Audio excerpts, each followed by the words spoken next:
So, like, you know how, like, when we're on the phone, like, earlier today was a good example.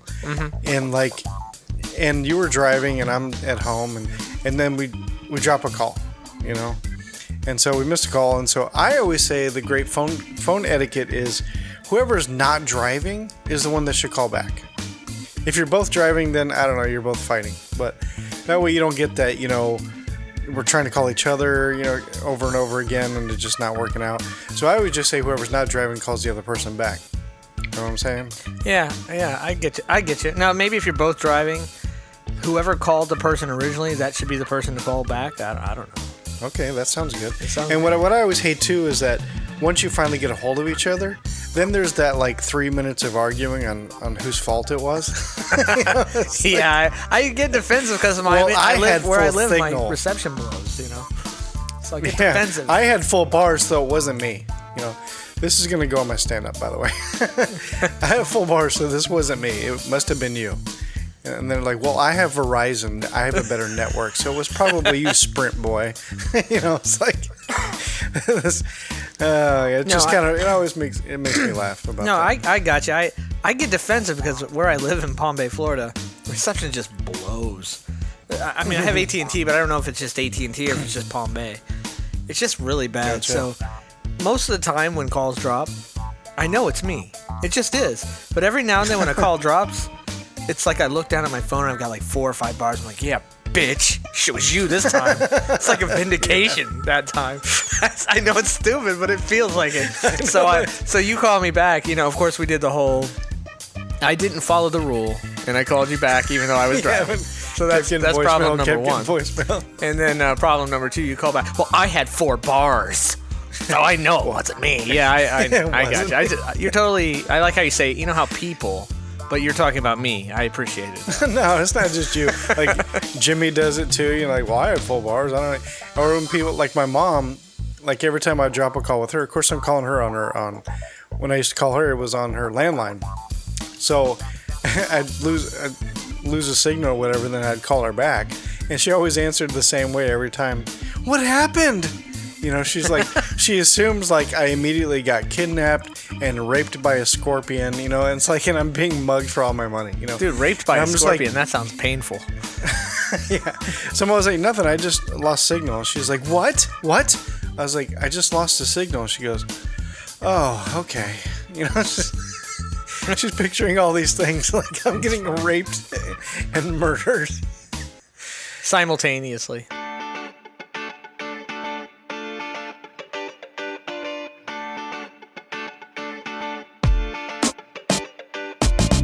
You're listening to Your 40. Now what? Getting closer to early bird dinners, but still not quite ready to grow up. So hike up your pants, sip your latte, and get ready for the show. And now, the hosts of Your 40. Now what? Tach and Ron.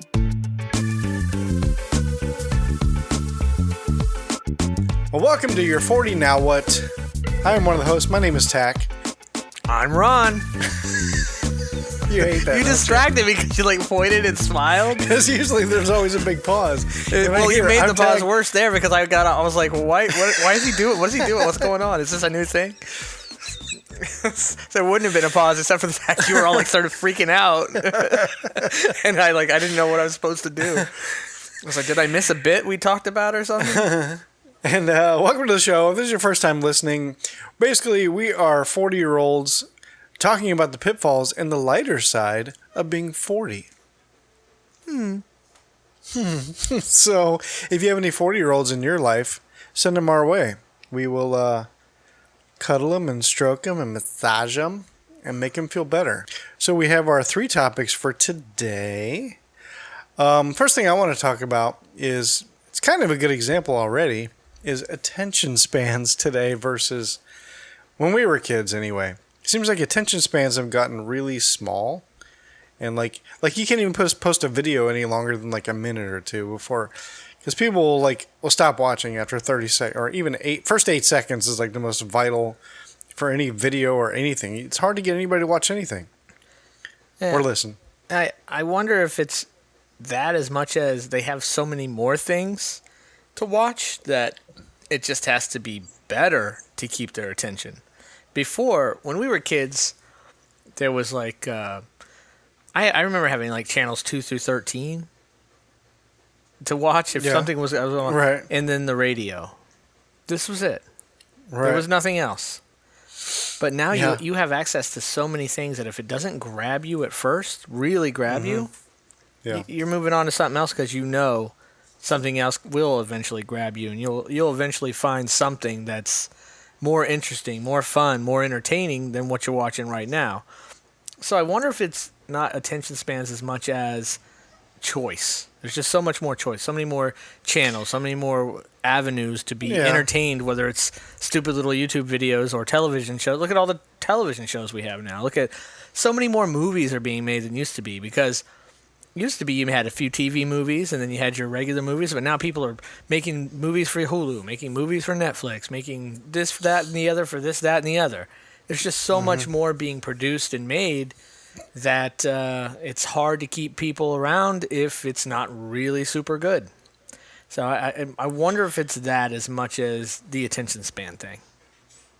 Yeah, and things are much more instant now. I think we touched on this last week too, where, you know, if you had to work for it, you might sit down and watch it more, you know, whereas now it's just a click of a button on your phone and it's right there immediately.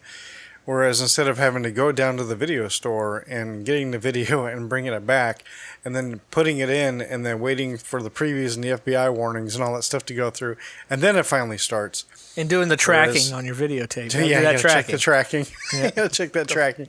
And then finally, after 8 seconds, you're not gonna shut it off and go, no, and then go back to the video store. It's not gonna happen. No. You know, so it's just how instant things are now, which I think it's great. It's wonderful, but it sucks as a content producer. So, you know, more challenging. It's very frustrating. For sure. Yeah, it's much more challenging. You have to like really make those first 8 seconds like epic or appealing and just exciting. You got to grab them so much faster. Well, you know, I've talked about it a little bit. I'm getting into the writing thing, and I'm just about to the point where I have to figure out, you know, what order am I going to put these collections of stories in, and then I'm having to think about it in a range of, well, they're going to be able to sample this book a few pages, before that. So I'm sitting there thinking, man, whatever I put first, I got to make sure that first couple pages is like the most brilliant stuff I've ever written. You know what I mean? It's almost the same concept, but you know, because if they're going to go onto Kindle Unlimited, they're going to probably sample it before they even bother to download it, or they're going to download it because it's, you know, they're paying for it anyway, and they've already paid for the subscription, so it's not costing them extra to download it. But they could read a few pages in and then say this sucks and move on to something else. And on Kindle Unlimited, authors are only getting paid a penny per page that people read. That's how that works. Wow. So it's the same exact concept. Even the way we're consuming books. I hear people say that word, and I always hated it forever.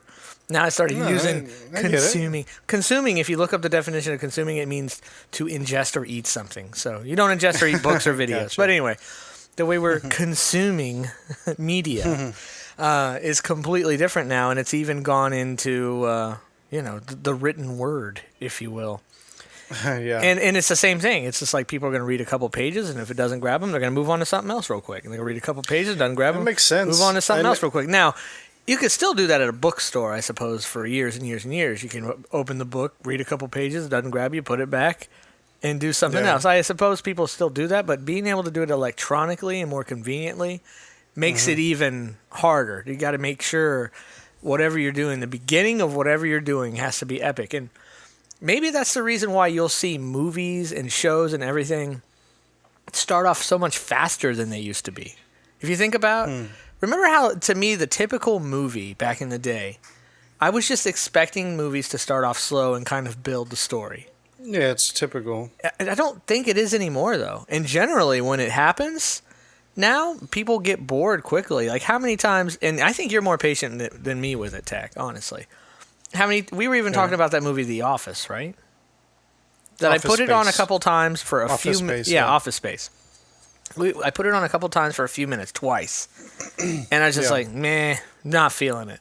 Such a classic movie. Yeah. You have to watch it. Yeah, I'm going to take your word for it. I'm going to power through the first few minutes because I just wasn't feeling it. Right. But there was me right there, not being patient with it. Now, I like what you say about having to work for it. Had I gone to the movie theater because the preview grabbed me and seen that, obviously I'm not going to sit there and watch for 2 minutes and be like, man, I'm getting up and I'm going to return this popcorn that I've eaten a couple kernels of. Here's this 80% left of my soda. I would like some like some partial credit, please. On these partially, and I only saw 2 minutes of the movie. On these partly consumed items, and and I want like $10 back. I'd like my money back. I paid $6 for this movie. I saw 2 minutes. I'd like $5.78 back, please. That's obviously not going to happen. So it's the combination of having so many other things to watch, and then or listen to or read or whatever, and then being able to so quickly literally on Facebook, right? A little video's on. You literally, that video's there. All you have to do is take your finger and flick it up, and that video is gone onto another video. Gone. It's so easy. It's too easy. But it's only inconvenient for who? Or for whom? For the producer. For the people producing the content. Those are the only ones really inconvenienced by it. Right. And it's frustrating. And I am a content producer. You're a content producer. I mean, we all, well, not all of us are, but most of me and my friends are. So a lot of people I know produce content, whether it's a podcast or same thing with a podcast. You don't grab them in the first couple of minutes, they're done. I wonder, as you brought it up as an attention span, though, how is this affecting our kids? Like, so here's the thing. Everything seems to be changing in the way we're watching things, the way we're learning things. But I really feel like school isn't keeping up with that, and they're not figuring out how to use technology and in modernize. They're not education is not being modernized right now. We see that in our own kids' education, and because they're growing up in this world of being able to flick your finger onto the next thing. Yeah. They're and they're still expected to sit there in school for 8 hours a day and just listen to what they consider droll, boring, useless stuff. And I think it's like schools need to get on with figuring out how to modernize kids' education, because I think kids are tuning out the schools, tuning out the teachers, and not really focused like they used to be focused like when we were, because we were used to having to sit and focus on things, whether it was a movie, whether it was whatever. The radio show, or I don't think we ever listened to radio shows when we were a kid. Did you? I don't recall listening to radio. No, when I say radio shows, I mean like plays and stuff on radio. That was well before our time, but we grew up in the age of television for sure. But you see my point? Like I could see what you're talking about is like affecting our kids, and the millennials are kind of growing up in this. I wonder if it's part of it. Like the education system has absolutely failed to modernize. I get that they got computers. I get that but they're not even close to breaking away from sitting in classes for 45 minutes or an hour, open your book and listen to this lesson. I mean, it is really absolutely, to me, no different than it was 25, 30 years ago. I don't think they've made any strides, and I think with the fact that the kids are growing up in a different world of being able to just flick their finger to the next thing, it's not working. And I have a feeling this might be partly what's going on with this younger generation, and I don't know what it's going to look like in 20 years. It's interesting. I never really thought about bringing it to like the school system, but I think you're right. I haven't sat in a classroom since the 90s, of course, and so I don't know what they're doing. But I mean, that's going to be hard, because I mean, it's a good point, and I'm sure there are teachers that are absolutely aware of that. But what do you do, really? I mean, beside from... Yeah, I just feel like the education system is... I don't want to say letting them down. I mean, the way they educated 30 years ago, we got our education, but I don't think it's working anymore for these kids. Now, I'm not going to sit there and tell them what they're doing, but I really, as I was saying before, I believe a lot of it's being controlled by, unions a little bit, but more the publishers of the textbooks. This is one of the few ways they're still really the ones that do publish textbooks are still making money. They have a lot, they're locking down tight, and they don't want to see content going from the page to the screen. They absolutely, but I'll be honest with you. People think, oh, the screen is bad, the screen is bad. The screen is where these kids are growing up. It's where their attention is. And if you want to get their attention, you better find it on the screen. It's not on the page as much as it used to be. And it's definitely not from lecturing up at the front of the classroom for 45 minutes. It just isn't. They're going to have to figure it out because, I mean, I got 2 kids that are, I could see it. I could see that their life is they've grown up in a world of computers and screens, and they're having to sit in these classrooms for 8 hours where it's a completely different environment for them, and they're not, what's the word I'm looking for? They're not energized by it. They're not enthused. They're not engaged. I'm saying it's not an engaging environment for them, and it's becoming more of a struggle. For us, it was different because we grew up differently. Yeah, I mean, it's also hard, too, because now you're asking the teachers to do so much more, especially when some of them, I mean, you need to put, like, bright, flashy things in front of them to keep their attention. You do in videos. Like, in videos, you have those, like, there'll be the visual aids. There'll be the things that come across the screen that say, this is how this happens. Look, here's the cartoon of it happening. Here's this, here's that. That's what people like to see. Keeps them engaged. Now you're asking teachers to do stuff like that, and most of them aren't artistic. They don't think like that. It's not the teachers that need to do it. It's the content producers. They're getting there. Somebody needs to start producing educational content geared towards this day and age for the attention span of now. They're going to have to. Right. And the publishers aren't going to let it happen very easily because they don't want their books and their everything. So unless the publishers of the books decide to do it, which they're not, because that's not their gig. They print books. That's what they do. But someone's going to have to figure it out. Someone eventually will start to produce an educational system that's more geared towards the modern age, that's more engaging for today's kids and how they learn and how and what they like to do and the way they like to get their information, because they're 10 years behind right now, and it's affecting the education of the kids. It really is, because I see it in my own kids. I really do. And I see they'll try a little bit. They'll be like, and the way they're trying is weak.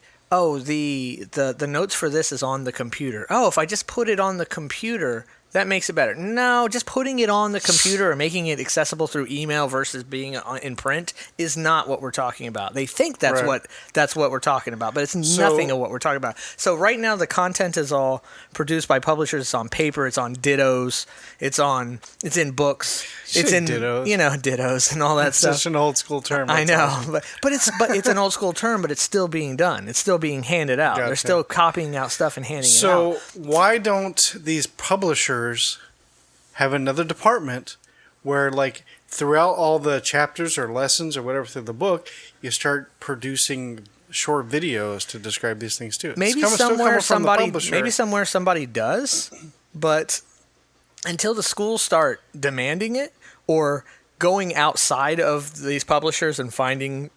And I didn't mean to get this off into just an educational question, but I think it bears paying attention to. Yeah. Until either the schools decide, hey, this company over here is really producing some great content, and this is the way that the kids are going to be able to get this content, and they're going to be able to see it here, and they'll be able to take that to their house and kind of follow up on that with this video or this or this that, or this is interactive, whatever. Until somebody starts producing content that the schools decide, we're going to go test this out, we're going to go take some of this content, and then it starts affecting the publishers, then the publishers decide, oh, we better get on the ball.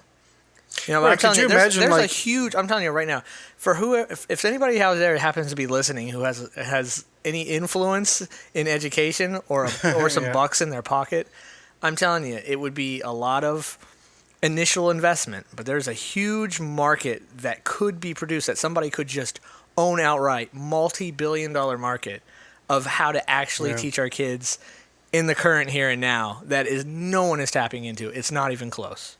So, this is how I would picture in our new, quote, system. Like, okay, you still have the teacher in the class. You still have, let's say, the lesson plan. Let's just say, to make it simple, we're going to talk about Christopher Columbus, moron. Christopher Columbus and how he discovered America. Okay, let's just say that's the lesson. Right. I don't even want to get into the Christopher Columbus thing. It'll just piss me off. But well, wait a minute. As an example. What is the Christopher Columbus thing? Because I've heard that people don't even want to call it Christopher Columbus Day. They want to call it like Native American Day or something. I don't even know. He's a moron and a murderer and a rapist. and why we celebrate him, I have no idea. He was not the first to discover America. He was not the first to discover the world was round. I mean, there was like people that discovered it thousands of years before he did.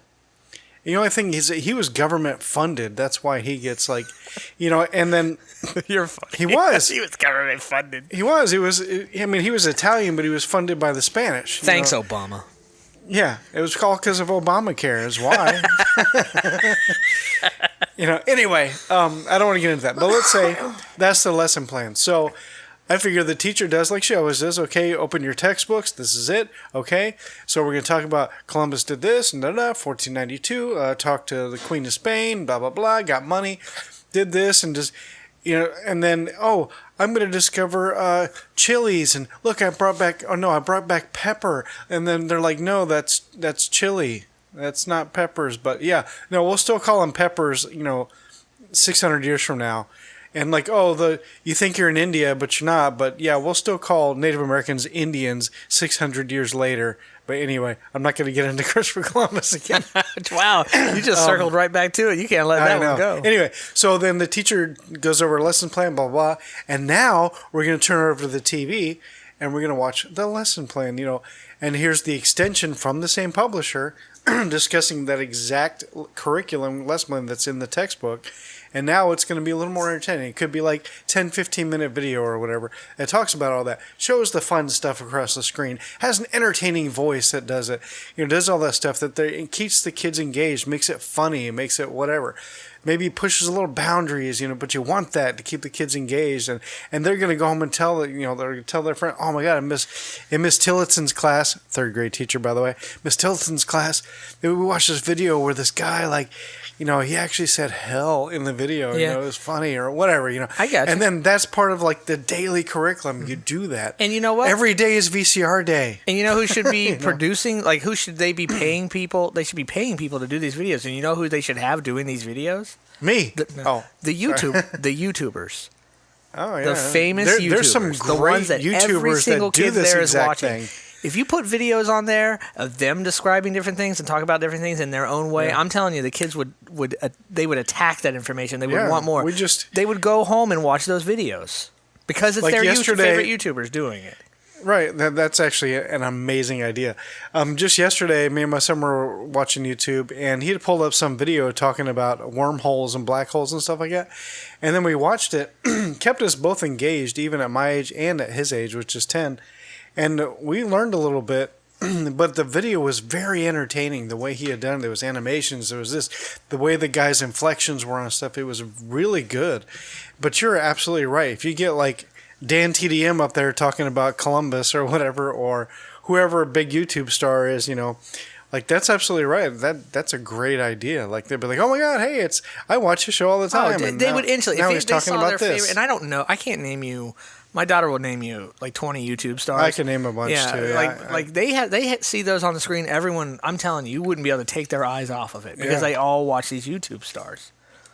That's an amazing idea. Exactly. Amazing idea. We single-handedly fixed the entire education system for the rest of our country here on this podcast.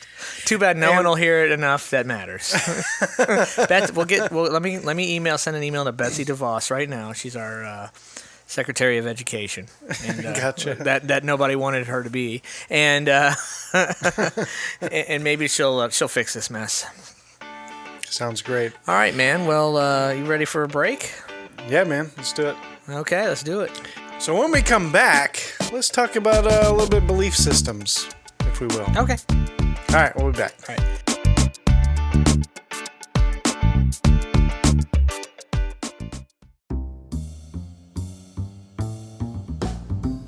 Village Idiot Pub. You locals know about it. You guys from out of town have to check them out. Village Idiot Pub is proud to sponsor Your 40 Now What podcast. Tack and Ron from Your 40 Now What seem to have found a perfect sponsor. A pub with over 30 beers on tap, including ciders, as well as hundreds of bottle choices. You forgot my favorite, all the delicious wine.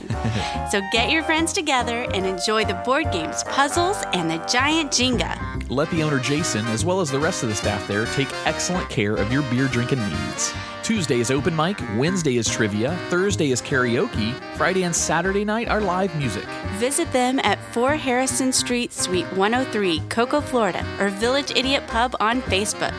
And don't forget, they are a dog-friendly location, so bring your friends, family, and fur babies.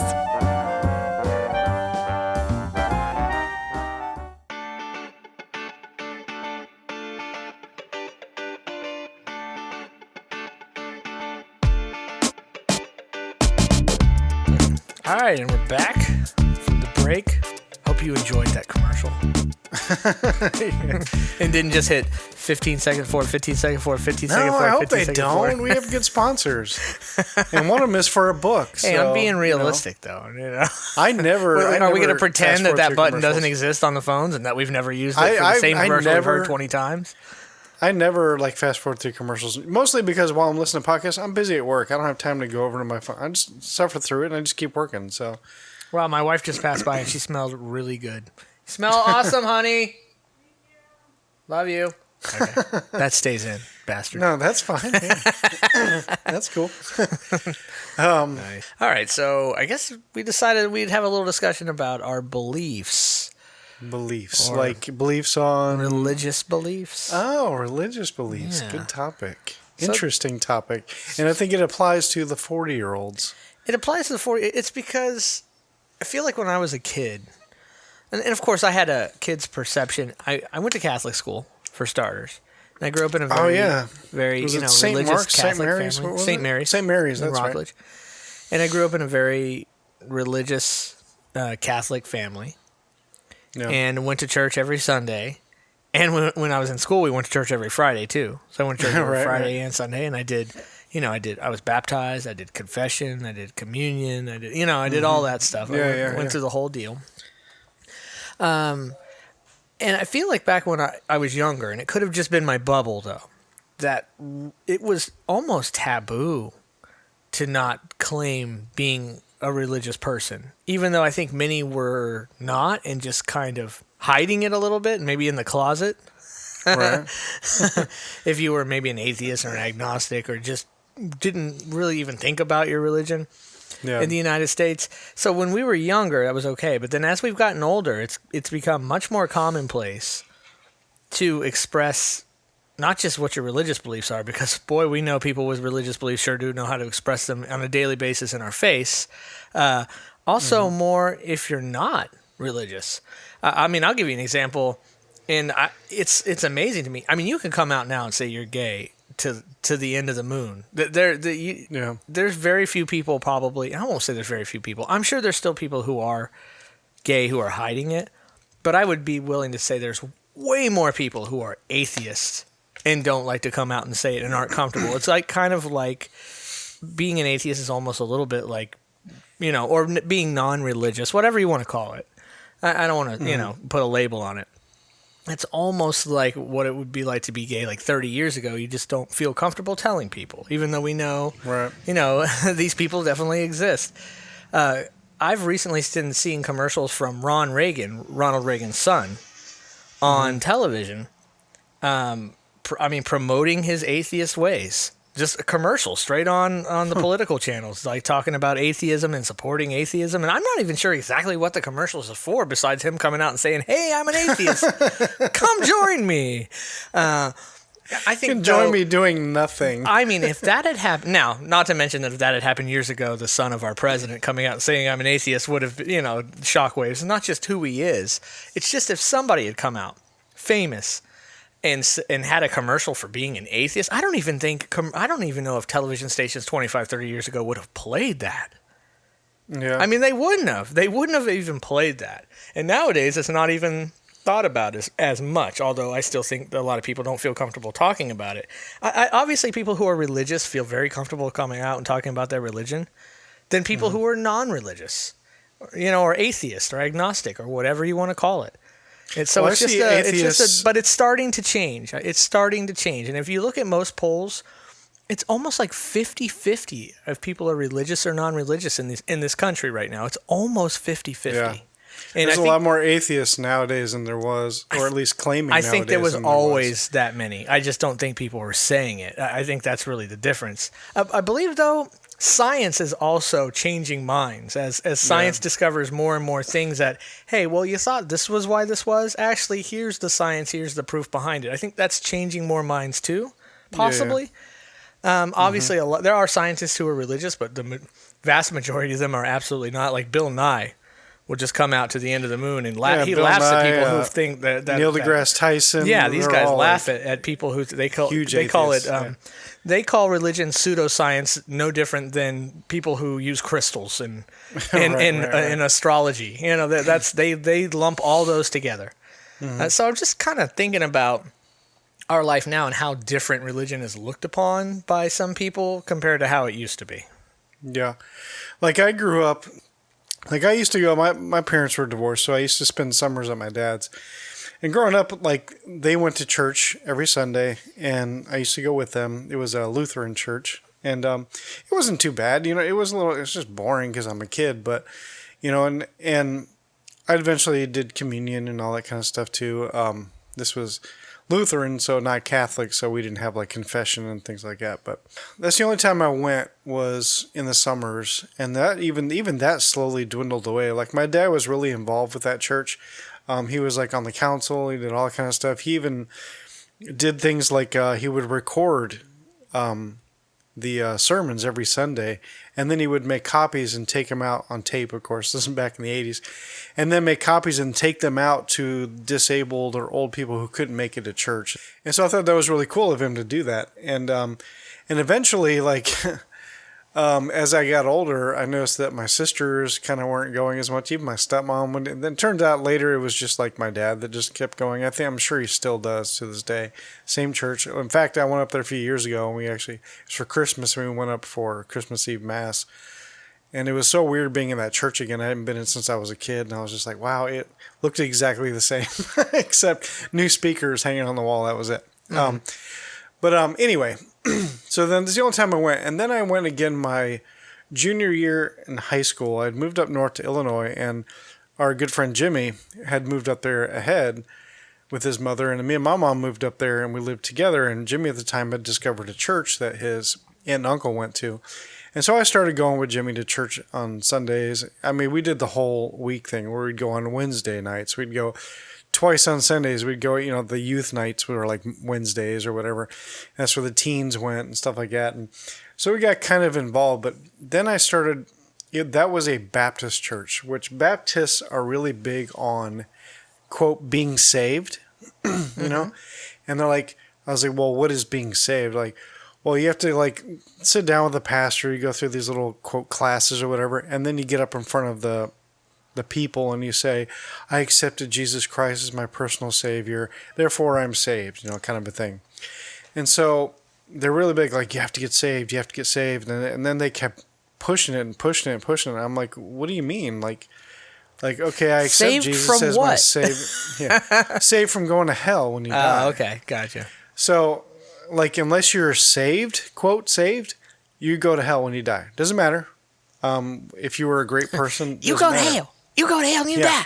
Go straight to hell. So, and then I was like, well, what do you mean? Like, I do accept Jesus as my personal Savior, so I don't understand. Oh, I have to say it in front of like 20 or more people? Is that the thing? And then they're like, well, you have to take a class. Like, what's the class? Like, it didn't make sense to me. Does Jesus teach the class? Yeah. It didn't make sense to me. And plus also back then I had really long hair. I was in high school, so I had long hair. And so the pastor would make trips to the house just talk to me about how I needed to cut my hair. I needed to stop listening to metal music. But because, didn't Jesus have long hair? Yeah. Every commercial, every artists drawing. predict, that was their perception. They also showed him as a white guy in the middle of the Middle East too. Yeah. Yeah. So, and I got tired of hearing that. I need to cut my hair. I need to stop listening to metal music because there's satanic lyrics and then there's subliminal messages. in the metal music. You know, it's just like, oh my God, come on now. Like the devil doesn't have time to come into a recording session. Like, all right, let's record my subliminal stuff. Are you ready? You know, is this mic working? You know, it's not, it doesn't happen. And, Lucifer's delight. so, Sorry. So it was like really starting to put a bad taste in my mouth. And, you know, and I would hear other teens be like, well, if you're not saved and, you know, your prayers don't even reach the roof. God doesn't even listen to you. And I'm like, what the fuck? Like, and it was really turning me off. Like, and then I eventually just stopped going to church because I got tired of hearing about it. It was frustrating.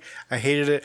I need to cut my hair, stop listening to music. Why do I need to listen to music that, you know, that I enjoy, that, you know, is a part of my life, that's part of like coming of age, you know? And then of course I get to hear like these religious, well, yeah, the devil's going to make things that make you feel good. And I was like, oh, come on now. So that kind of turned off going to church for me. Over the years, I know we haven't discussed what you and I's beliefs are yet in this podcast, but which we'll get to in a second. We don't even really have to, honestly. We can have a discussion about it without even discussing it if we wanted to. I mean, I'm not saying well, I didn't know if we were won't. building up to that or what. We just wanted to give our backstory first, and then kind of, okay, so my kids are not religious at all. Like, there was even years when like I told you, I went up north for Christmas to see my dad in Illinois a few years ago, probably about like 4 years ago, 5 years ago, whatever. And then I told them, hey, we're going to be going to church on Christmas Eve because that's what they want to do. And I realized that my son at the time, how old was he? He must have been like 6 or so. At the time, he didn't even know who Jesus was. He didn't even know about the first Christmas, that story. He didn't know anything because I had never taught it to him before. And some people, I think whether you're an atheist or not, you should still know that story. You know, it's just an interesting, you should know what kind of where Christmas comes from, you know, whether you believe it or not, you know. Just like Hanukkah, I'm not Jewish, but should I explain how Hanukkah works? Yeah, it's just a story. Why not? You know, teach your kids everything. And so if my kids decide that they want to be super religious, whether it's they're Jewish or Christian or whatever, I don't have a problem with that as long as they're not radical religious people, you know, and doing illegal things, you know. But if they're like discovering something that helps them through life, that's totally cool with me. I have no problem with that. And and then actually one of my daughters actually was going to church with her boyfriend for like 2 years. She went like every Sunday. She was always at that church. And I had no problem with that. That's cool. If that's what she likes, and great, you know, whatever. Because that I think is the whole point of going to church is, first of all, I see religion as a private thing. Mm-hmm. Like being religious is just between you and God, and that's it, nobody else. The whole point of church is to be around like-minded people. It's to have that, quote, fellowship. They like that word, fellowship. And if, especially for kids, like you want your kids to be around other people that make good choices, you know. So, I don't know. I don't know what I am. I'm more of an agnostic, I guess. Okay. I do love science, and I think science disproves a lot of things. So I'm kind of more towards the agnostic, maybe bordering atheist, but I don't know yet. I want it to be true. I want God to be true. I want Jesus to be true or whatever, but I feel like it's not. But then again, it's also like, well, if I don't believe that, then I'm going to go to hell. But I don't know. I'm so, not lost is not the right word, but confused a little. Confused. Concerned, yeah. Agnostic is really the perfect word for it. You know, I still question things. I'm still big on science. Like, science proves facts, and that's it. That's what I want. I want facts. And so I can have an atheist discussion all day long too. And when I talk to religious people, I love talking to people who are super religious because I start throwing questions at them. What about this? What about that? What about this? This doesn't make any sense. Why would God do this? Why would God do that? What about the earth only being 5,000 years old in the Bible? That's horseshit. What about dinosaurs? And I love talking about that kind of stuff because that's straight up horse shit. I mean, there's science fact proven about that. And I have like this really great quote. I have to find it, so it's going to give me a second. That I love saying to religious people. You can go ahead and speak while I look this up. So whatever comments you have to say. I know you want to discuss What are your thoughts, Ron? What are your feelings or what's your beliefs? Well, I'll just kind of follow up on the fact that I'm in the same boat as my kids haven't experienced religion because we haven't been religious, neither me nor my wife. Right. Although I believe my wife is religious at heart, she's never really practiced any religion. I don't want to blame myself for that, but I've never influenced her to practice or not practice. But my kids have very little exposure to it. I haven't purposely shielded it from them. I just haven't exposed it to them.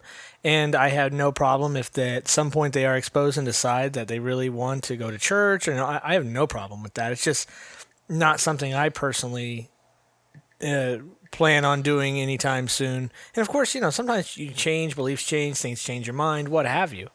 But I definitely haven't exposed my kids to that at all. And I figured they would. I mean, it's out there. It's not like it's a secret.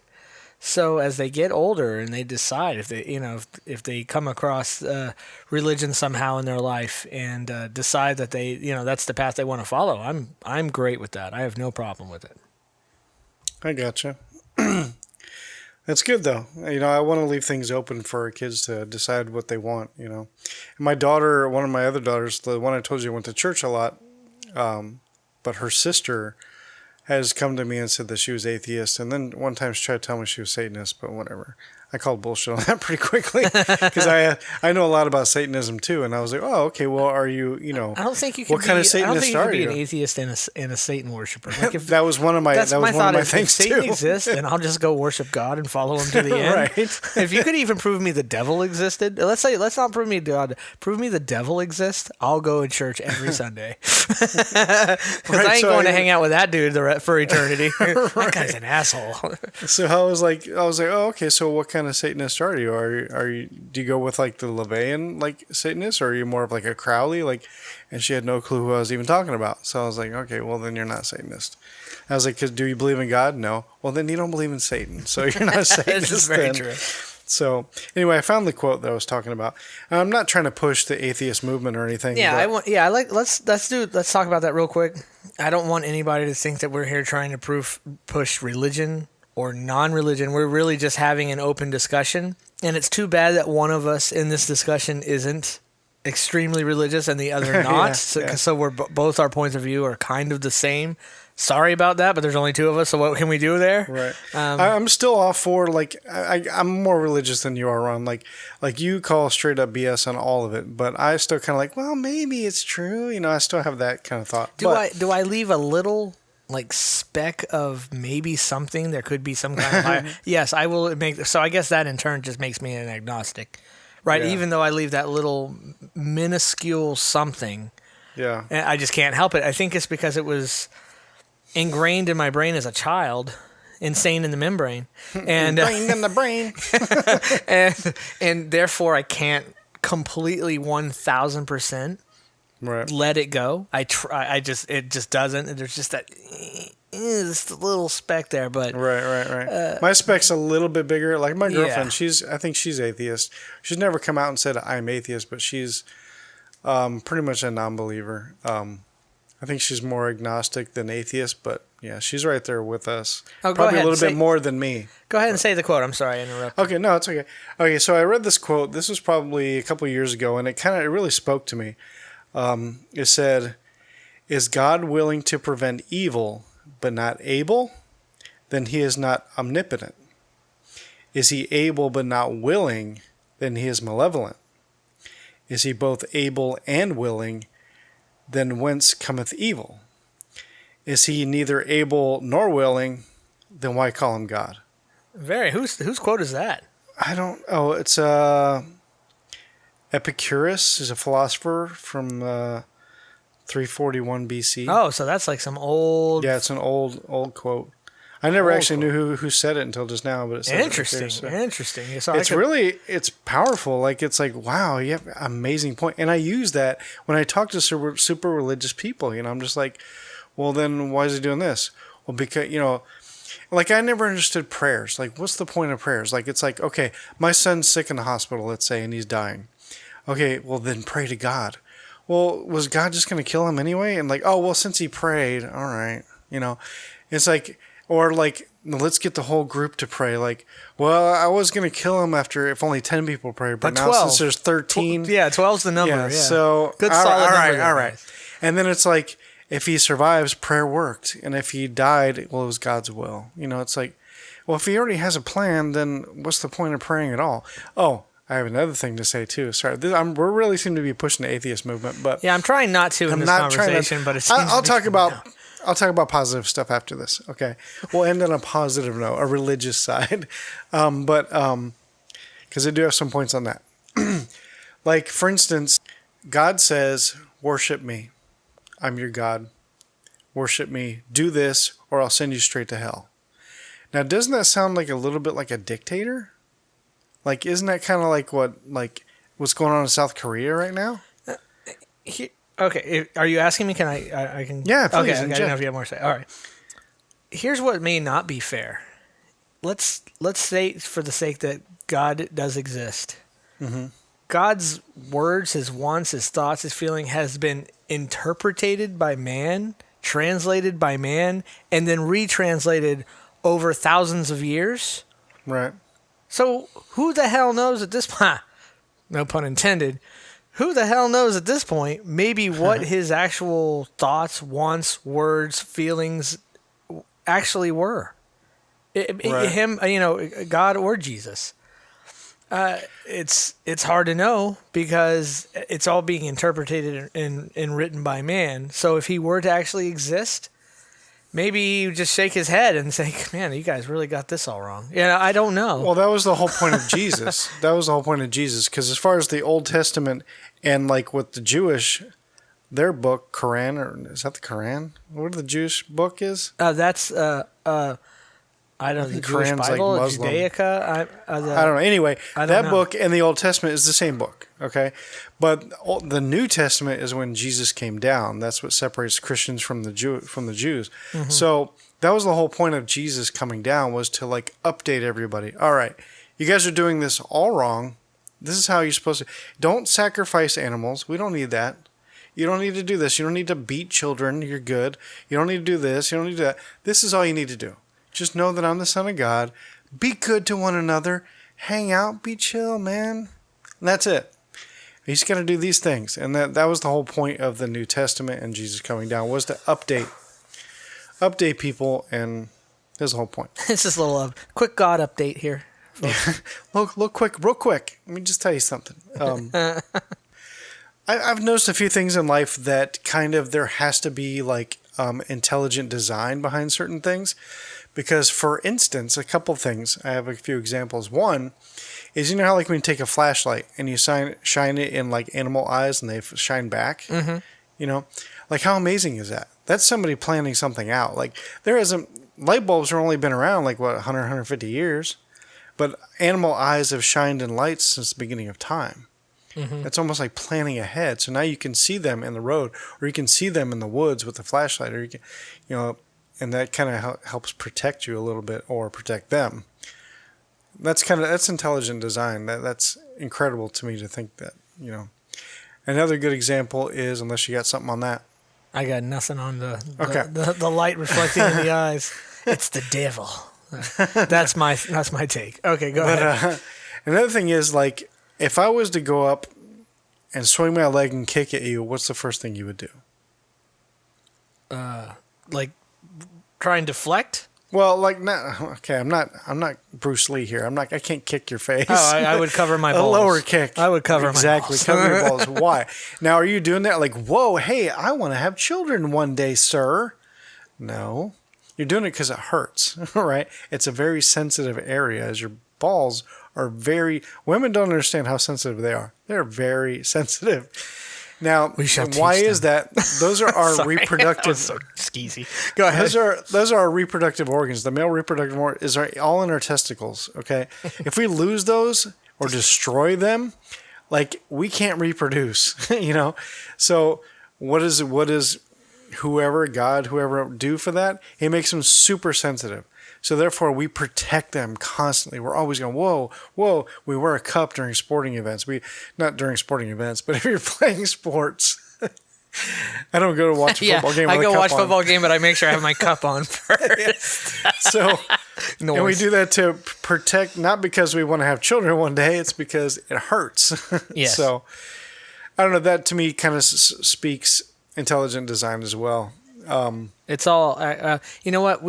I could take those things. Do you have more examples before I did, but I don't remember them. Okay. I think two's enough. Two's fine. Me discussing why those things are the way they are would be an entirely separate topic one day that I don't even know belongs on this show. And that gets into the whole evolution and how things evolve. I have a whole topic on evolution too. Okay, and how things evolve. Thing to and think just about. not evolution as a belief. I believe in evolution versus I believe in that, but evolution based off science and fact, and selective mutism and gene mutism and all that.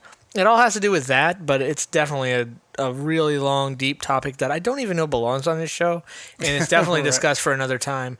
But if it's a subject you're super, super duper interested in, and I'm not just saying this to you, Tach, but I'm saying to listeners, I would start with the book Undeniable from Bill Nye. He wrote it about 3 or 4 years ago. And so if evolution is something you're interested in, you want to kind of understand evolution, and not just the evolution of man, but evolution as a whole. Listen, go read that book. It's a phenomenal book. I've read it a couple times, and it'll kind of, really honestly, Tach, if you read that book, you would come back to me and not think that what those things are intelligent design. You would realize why it is. I gotcha. Now I have a question too. I don't know if this book discusses it, but just a quick question about evolution. My theory, after thinking in my own head, because I philosophize. Is that a word? Philosophize? Am I saying that right? I don't know. You know what? I would think Sounds it's right, fake. but now it sounds weird. It sounds like I made it up. I philosophize. Yeah. I sit and I ponder things a lot in my head, especially at work where I just do mundane stuff and my mind wanders. So, like, I was thinking about this recently and I was like, Like, I think, tell me if this is discussed in the book, I don't think humans will ever evolve. I don't think we can. Okay. God, dude, you're going to take me on a whole path of... Can we get through this quickly? I'll try and get through this quickly. Can I say a reason why? Yeah, go for it. Okay, the reason why humans will never evolve or aren't able to evolve, we understand why evolution happens. I like to use the example really quickly on polar bears. Polar bears used to be brown, but every once in a while they'd have a white one, Mm-hmm. So, but the white ones survive better in the snow, therefore Correct. more white and strongest survive, blah, blah, blah. And they pass on the ones who live pass on their genes. Yeah. Exactly. Okay, so but that's a quick why would there wrap-up be a of white evolution. one? That's the big question. Why all of a sudden a white polar bear? What happened to make It's the that? same with sheep. Sheep sometimes have black sheep every once in a while. But why is the question I have for you. I don't know I have an why. answer I for you. just figured. It is simply gene mutism. Freak of nature, coincidental, totally accidental gene mutism that happened to work out great for that species. Yeah. And Sometimes because it the works out, strongest sometimes it doesn't. survive, Yeah. then they pass on those genes. But go ahead. Continue So on. I don't think humans can ever evolve because we have civil rights. We have we don't go by the strongest shall survive for humans. We give the rights to everybody. Everybody can have children. Everybody can do this, and everybody's equal. Equal rights for everyone. Therefore, if we only said no, only athletes are allowed to have children. That's it. Nobody else. Just athletes. Then we would eventually evolve into much stronger and fitter people. But we don't. We allow super fat people to have kids. It doesn't matter. You know what it is. We have equal rights. Therefore, I don't think we can ever evolve, and we just won't. Okay. Animals don't have equal rights amongst each other. So. I guess we're still evolving in ways. We're still passing on. Well, see, here's the thing. There's still the fact of genes are still mutating, and the strongest still do survive. For instance, if you're somebody who's more susceptible to certain diseases, or you have genes that make you more susceptible to this, that, or the other, your life expectancy is therefore shorter. Therefore, you're less likely, on average, not taking individuals, on average, people who have a short life expectancy of this, that, and the other because of this problem, that problem, or the other, are less likely to pass on those genes. Therefore, makes sense. others, that's one thing. Another thing, though, and I think this is more about, there used to be more than just Homo sapiens. There used to be Neanderthals. There used to be, So, I mean, there obviously used to be different species of Homo, if you want to call it, humans, however you want to call it. There was Homo erectus, there was Homo, there was Homo that was the strongest neanderthalis. survived. They didn't have equal rights back then. Yeah, no, none of them survived. Only one survived, Homo sapiens. There's still a lot of questions as to why that was. What there probably may never be again is all of a sudden another species that will arise. That may never happen. Right. Simply for the fact that travel. There's no more segregation in the world. Like before there was segregation, there was different pods of people. They would all kind of mate with each other, and over millions of years or hundreds of thousands of years. Yeah, it's really because of now travel. Like everybody's traveling throughout, and we're all kind of just, there's no separation anymore. There's no real big area that's going to be hundreds of thousands to a million years where these people are so completely segregated from the rest of the world. And if that does exist, it is possible that another race of human besides Homo sapiens could, evolve again out from Homo sapien, but it's just not likely. As far as the way we evolve, we're still evolving because there's still gene mutism going on in us, in animals. It's just so slow. It's almost impossible to see in the here and now. It's just almost impossible. Yeah. Well, I think you did bring 500,000 years from now, we would have a better clue as to what we look like now. I mean, we're talking about 2,000 years seems like just ages ago, but when you think of it in the scope of the world, 2,000 years is just nothing. It's just nothing. You need hundreds of thousands of years to really be able to, mostly to be able to see evolution. There has been examples that have been extremely, selective breeding is one. Obviously, selective breeding is one thought on that, and another one is just some accidental situations. I know there was some moss. I don't know where exactly. I don't know the situation where one was one color, one was another, and one completely disappeared. And the reason one happened to be that color was from unnatural situations. There's an example that Bill Nye gives in his Undeniable book about some mosquitoes that some got locked underneath and like caverns or like underground, and they kind of bred one way, the ones above, and by the time they got back together, they were no longer even able to breed with each other anymore. They had changed that much, and I think that was a period of 75 years. But mostly everything takes so long, we can't really see it. So to say that we won't evolve, I mean, I guess we're always evolving. It's just, to what point are we talking about? To the extremes of we're going to look like, like we would look so much different than, say, right now we look from Neanderthals. I mean, Homo sapiens have only been around 220,000 years. Our species, that's it. Right. We're the newest of the humans, if you will. So that's not very long yet. And I would be willing to say that I'd have to look at some examples of the early, Homo sapiens and what they look like. I've never thought to look at that to see what the differences are, but there's differences. Even now, you can see differences in the way we all look based off our nationality and our, and where we come from. So to say that we won't, I say it's more of a blending more than anything because of travel, because of our interaction with each other. We're just no longer segregated. Due to flight and boats and everything, we're just no longer segregated across the world anymore. We're just kind of blending together. Yeah. I think you did bring up a good point that I hadn't really thought of was like, I think as a people in this country, I think we're not country, but in the world, I think we are starting to eat better and we have better medical science now than we used to. So therefore we are living longer. So that is a form of evolution in itself.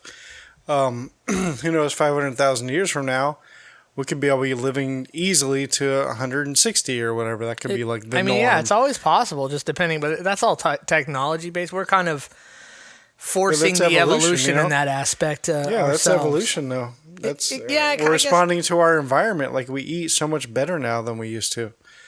Even like 50 years ago, 100 years ago, we eat so much better now. Therefore, we live longer now than we used to.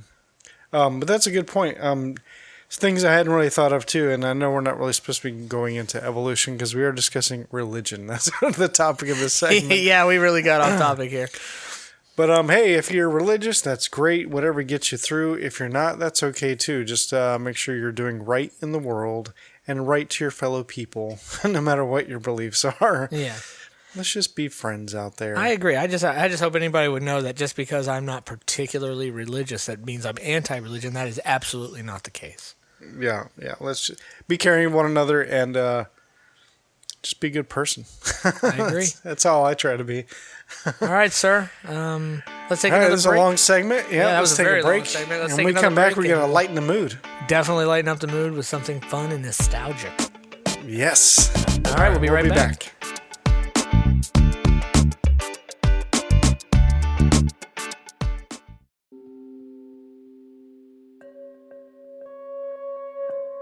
Haley is bored. Bored with life and endlessly looking for a purpose and her place in the universe. She knows there's more out there than working 9 to 5. She never imagined going on one job interview would change everything and open doors she never knew existed. Ancient family journals, 2 friends, and an irresistible bloodlust to deal with. Turns out being a vampire isn't as sexy as she thought it would be. Between the monster, late-night bloodbaths, and a vengeful ex-love of her man, it keeps her busy. But it doesn't have to be this way. Does it? Should she live free and forever without responsibilities? Or will she find the direction she's been looking for? One thing she does know is that she will fight for what she wants and create the perfect life without traditional vampire restrictions. And she won't let anyone or anything get in her way. Order your copy of the novel First Generation Book 1 by Zoey Emerson on Amazon. Available on paperback and Kindle. For more information, go to zoeemerson.com.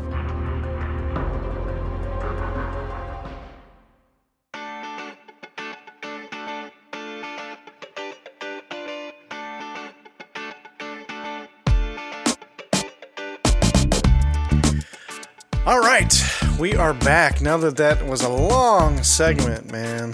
Yeah, we'll Sorry. keep this one a little shorter, maybe, but it's too fun. I don't know if we can. You brought up the irony of our first topic was attention spans, but yet this is our longest episode ever. Yeah, we really follow our own advice, don't we? Yeah, don't attention spans suck? And we put that topic in like a 2-hour episode. Brilliant. All right, so let's lighten things up. Let's bring nostalgia back, man.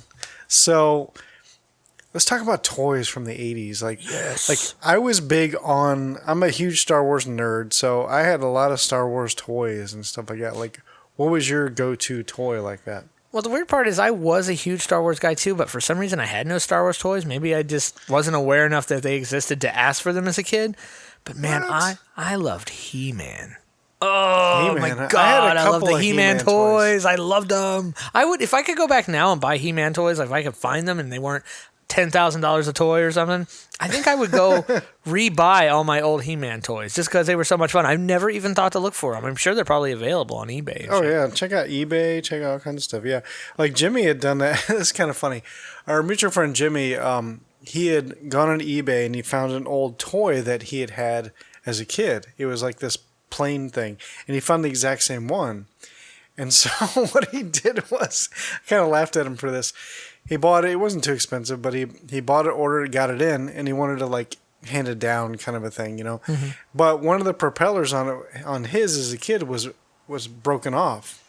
Not the whole propeller, but one of the flap. What do they call it? Flap? What's that called? I don't know what you're talking about. You know, propeller on the prop. Oh, thing, yeah. right? The, Okay. I don't know, blade. Yeah. One of the blades was broken off on his as a kid. Mm-hmm. So the first thing he did when he got the new one, he broke one of the blades off of it. So it looked just like his So it was as like a kid. the one he had as a kid. That's funny. And I was like, why would you do that? This is an improved version of what you had. I wouldn't have He's done like, I that, don't but know. that's hilarious that he did. That's pretty awesome, actually. But you can find all these old toys. There's like stores on eBay dedicated just to like nostalgic toys like that.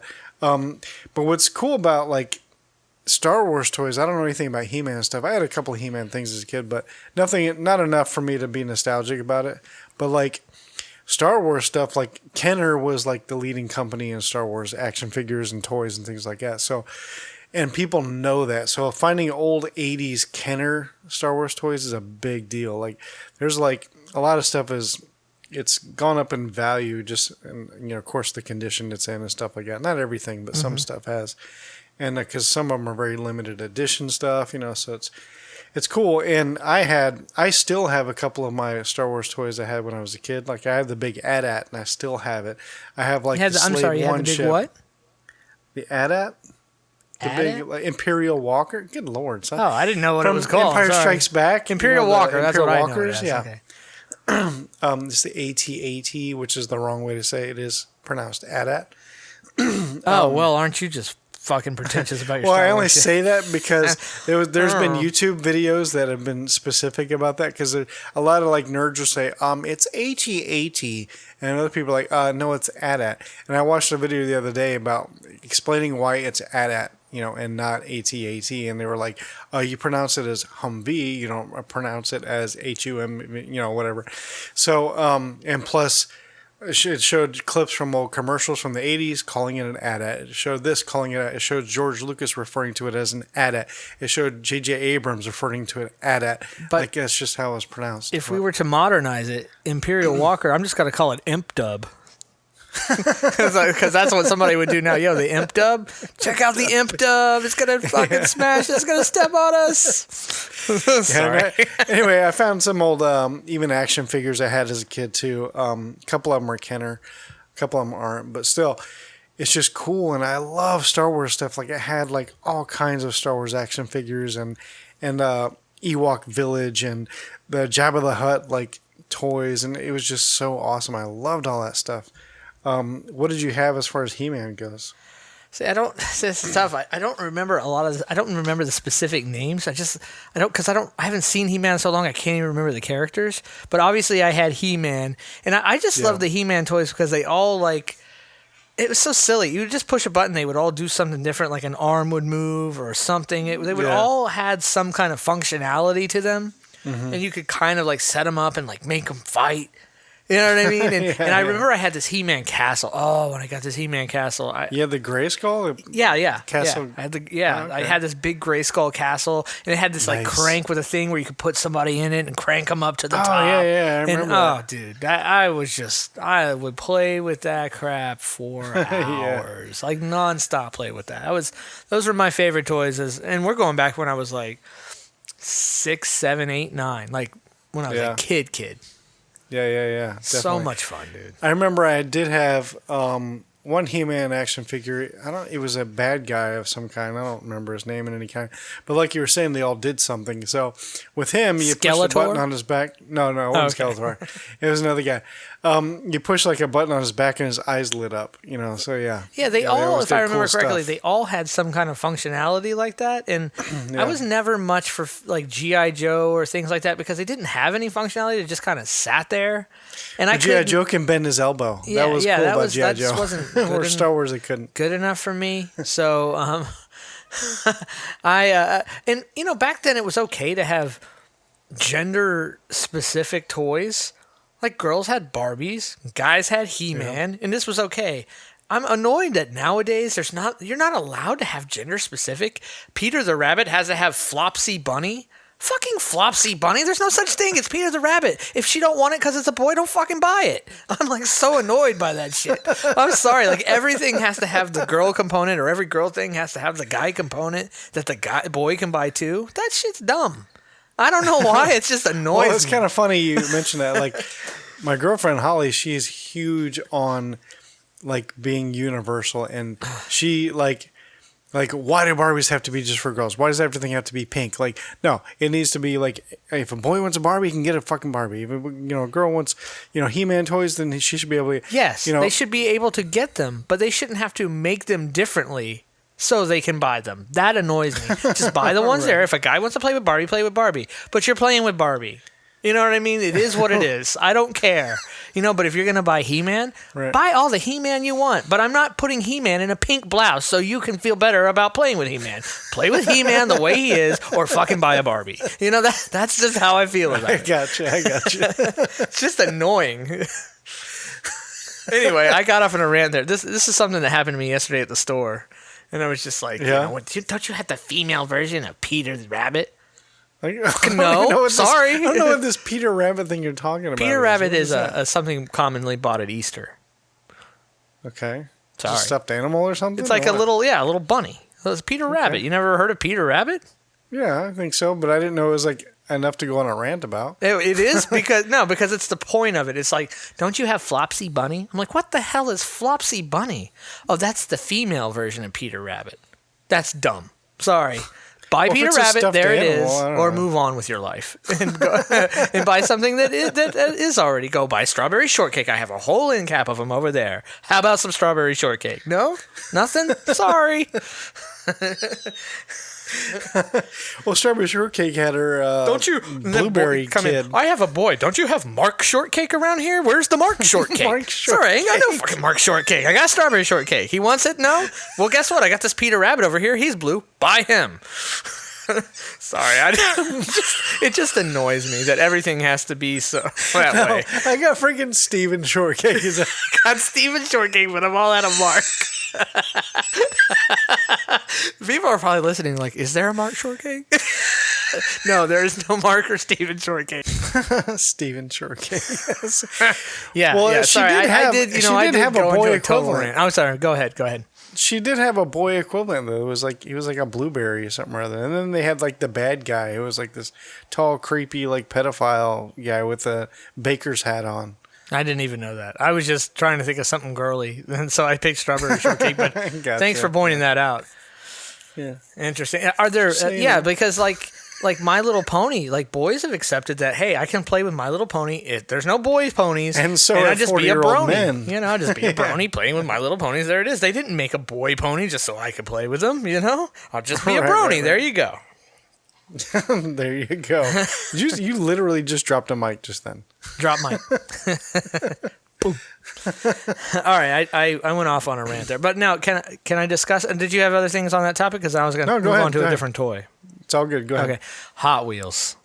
Yes. I used to love Hot Wheels. I loved Hot Wheels, and I loved anything with car racing. Like every year, I got some kind of the different track, with the squeeze handle thing, where you would the car would go like in the figure eight, and then they got the fancier ones where sometimes the car would like go up in a U and down. Yeah, dude, I still love to play with those things. I do too. Absolutely. If I had one right here, I would be playing with it. And I would take definitely. I didn't need two people. It would be fun with two people, but I would take both and race them and try and crash them into the middle and go as fast as they would fly off the track. And I used to take my cars and I always judged how good the car was by you set it down on a table, right? And then you would lift the back end of it and then drop it. And if it bounced just right, that was a good car. Are you talking about are you talking about Hot Wheels? Or are you talking about the ones on the tracks? No, like Hot Wheels cars. Yeah, okay. I never did that. I never dropped it down. I wasn't judgmental of my cars. Right. I treated them all equally. Well, this is like quality control here. Okay. So you dropped it down and it went brrr, bounced a little bit, had a nice sound to it. That's a good car. Some of them would just go clunk, and they would just clunk down, and there wasn't good shocks, and and that's how I judged cars by how good that was. Let me see that car. And I go, that's a good one. That's a good one. Drop down, clunk. I never knew that. No. And I push it away. No, I don't want this one. No. They still sell Hot Wheels. They have some cool ones. I see some Star Trek Hot Wheels that I've been eyeballing at my store. Yeah, they're going a little overboard. Classic Star Trek. Yeah, Star Wars cars and stuff. Oh, that's cool. I like that. I like that they take Hot Wheels and they've done the licensing on other stuff with them. I think that's super cool. I haven't invested. I don't invest. I feel weird. It's I want to buy toys, but I'm not going to play with these toys anymore. It's more of a collectible thing now, and I always feel weird about, not weird, I feel bad about spending my money on things that I'm literally just buying to sit on a shelf and do nothing with.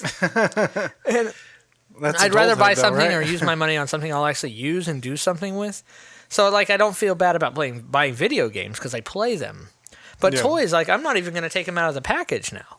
Honestly, it's just going to be Oh my like a God, dude. collecting thing, and I feel guilty about it, I guess. Maybe when I get older and I'll have kids and I just, they're out of the house and I'll feel less guilty about kind of that discretionary income going towards some toys. I'll start buying toys again when I'm 60, Tach. It's pretty much what I'm saying. I'll be using part of my Social Security. I got this $80 here of my Social Security. Here's my He-Man. Not that we're going to have Let me break the arm. Not that we'll have Social Security by the time we get 80. Bygones. Thanks, Obama. Thanks, Obama. And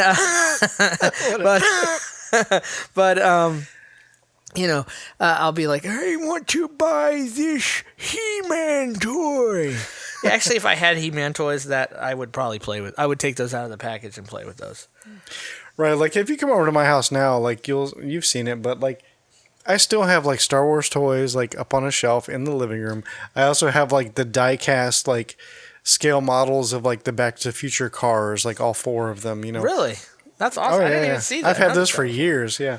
And like I like collectibles like that. I like Star Wars stuff. I like even just like the old toys I found, action figures I had as a kid. Those are sitting on a shelf over there next to my record player. And your newer record player, not a record player you had from like the 80s. Yeah. No, it's a newer one. And then along with like somebody had given me a Stormtrooper helmet years ago, so that sits up there, the old school Stormtrooper. Along with like my sister had sent me as a congratulatory meeting 1 year of smoke free. She sent me this thing of Pez dispensers, all Star Wars, and so those are still in the case, and it sits up on the shelf too. And so I'm always getting stuff like that. Like I'm so easy to shop for. I always tell anybody like, oh, what can I get? Just give me anything Star Wars. I don't care, except plushies. Don't give me plushies. My kids used to give me plushies all the time. I'm like, I don't want plushies. It's cute when you're 10, fine. I don't want plushies. Where do plushies go? They go straight in the closet. Yeah, I don't want do anything toys. with it. We can display. Or memorabilia or collectibles of some kind. Yeah. I don't want a stuffed animal of Yoda or something. The Pez dispensers that you were talking about, did they come in like a case that looked like Darth Vader's head? Yes. Sweet. I know exactly that set that you're talking about. That's an awesome set of Pez dispensers, dude. I know that set. Those were really cool. That's hard to find now. Yeah, if I had like disposable income, I would do nothing but go on eBay or go and just look for old Star Wars memorabilia or even newer stuff. If I like it, I don't care what year it came out, but I like collectible stuff like that. What about Legos? When I was younger, yes, there really wasn't a lot of Lego. I don't know if Lego Star Wars even a thing was something ever. Like the Legos I used to play with were just the boxes of blocks when I was really young, and there wasn't any particular sets. And then when I got maybe into my teens, seems like the sets kind of came around, or maybe I'm wrong. Maybe I'm thinking about when my kids were young, and we would start buying the sets that's this particular thing or that particular thing. They definitely had sets. I was very tapped into Legos as a kid. Yeah, absolutely, because I even belonged to the Lego fan club as a kid too. Me and my stepsister, my younger sister, we were big on Legos. Like we even had like a whole Lego village that we'd set up like in the basement at my dad's house.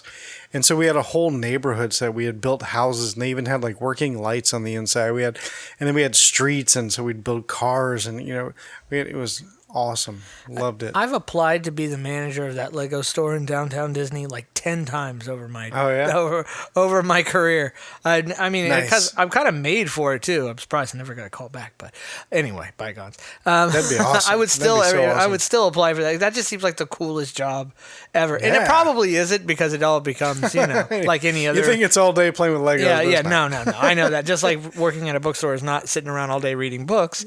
Right. As people may think when they apply.